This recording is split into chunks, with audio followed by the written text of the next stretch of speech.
নমস্কার বন্ধুরা, কেমন আছো তোমরা সকলে? আশা করছি সবাই ভালো আছো। নতুন একটা ব্লগ নিয়ে চলে আসলাম। জানি ব্লগটা দিতে একটু দেরি হলো, কেননা এটা কিন্তু ছিল গত সোমবারের ভিডিও আর আজকে হলো বৃহস্পতিবার। তো যাই হোক, দেখো সেদিন আমি দুপুরে রান্না করেছিলাম মাছের ঝোল আর শাক। তো ওদের দুজনকে খেতে দিয়েছি, এখন আমি আমার ভাতটা বেড়ে নিচ্ছি। আর যেহেতু আমরা রাত্রেবেলা যাবো একটা নেমন্তন্নে, তাই জন্য এখানে শুধু মায়ের জন্য মাছ ভাত রেখে দিলাম। তো আজকে আছে আমার দাদা ছেলের অন্নপ্রাশন, মানে মেজো পিসির বাড়ি যাব আজকে। তো সন্ধেবেলা রেডি হওয়ার জন্য এখানে দুটো শাড়ি বের করে নিয়েছি। কোনটা পরবো বুঝতে পারছি না। দুটোই হলুদ, হলুদ বললে একটু ভুল হবে, কেননা একটা একটু কমলা কালার টাইপের আর একটা একদমই হলুদ। তো কোনটা যে পরবো, তো গায়ে ফেলে দেখি কোনটা ভালো লাগে আর কি। আমার জামার সাথে সাথে বড়মশাইয়ের জামাও কিন্তু রেডি করে রাখলাম, কেননা আমি আগে রেডি হবো, ও ডিউটি থেকে আসার পর রেডি হবে। তো প্রত্যেক দিনের মতো আমি আগে রেডি হয়ে গেছি, আর পরে দেখো এই শাড়িটা আমি সিলেক্ট করেছি, এটাই পরে নিয়েছি। আমাকে কেমন লাগছে অবশ্যই কিন্তু কমেন্ট করে জানিও। এতটা পর যাব, আর ওদের বাড়ি যেতে আর কি সময় লাগবে মোটামুটি 45 মিনিটের মতো আমাদের বাড়ি থেকে। তবে রাস্তার অবস্থা খুব একটা ভালো না, জানো তো। দিনহাটা বলরামপুর রোডটা এত খারাপ পরিস্থিতি হয়েছে না, কি আর বলবো। যেখানে যেতে সময় লাগে 15 মিনিট, সেখানে মনে হয় আধা ঘন্টা সময় লাগে এরকমটা। তো যাই হোক বন্ধুরা, তোমরা যারা যারা নতুন আছো আমার চ্যানেলটিকে এখনও সাবস্ক্রাইব করোনি, তাড়াতাড়ি গিয়ে কিন্তু সাবস্ক্রাইব করে নাও এরকম নতুন নতুন আরও ভিডিও দেখার জন্য। তো দেখো আমরা কিন্তু চলে আসলাম, আর দেখো দূর থেকেই কিন্তু লাইটিং দেখা যাচ্ছে।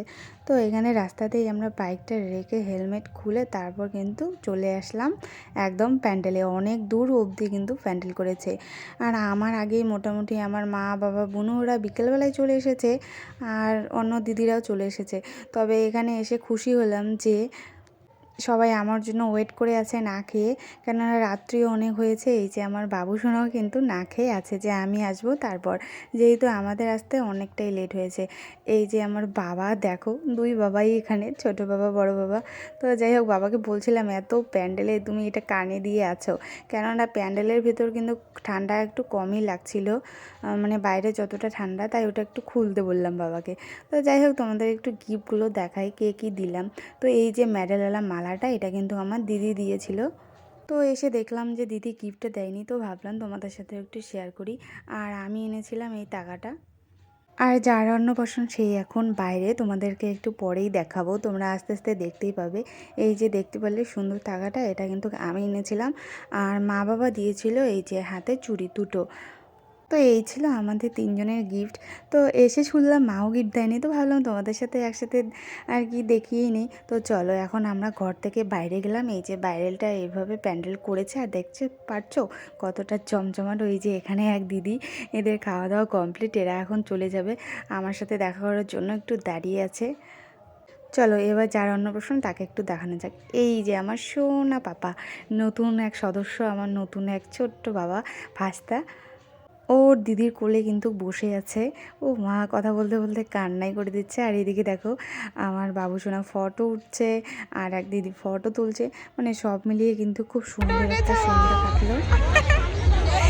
এই দেখো সবাই এখানে আমরা কি ছবি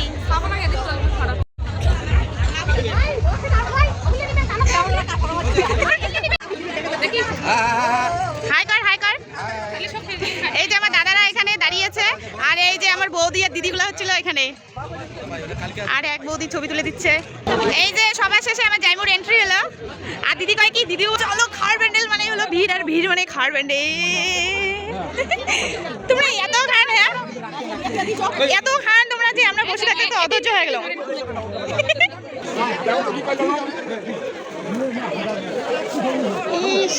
তারপর আমরা বসে পড়লাম খেতে। তো প্রথমেই দিয়ে চেয়েছিল কিন্তু ভাত, ডাল, চিপস ভাজা, সাথে ছিল পেঁয়াজ কলি, ফিশ, মাটন।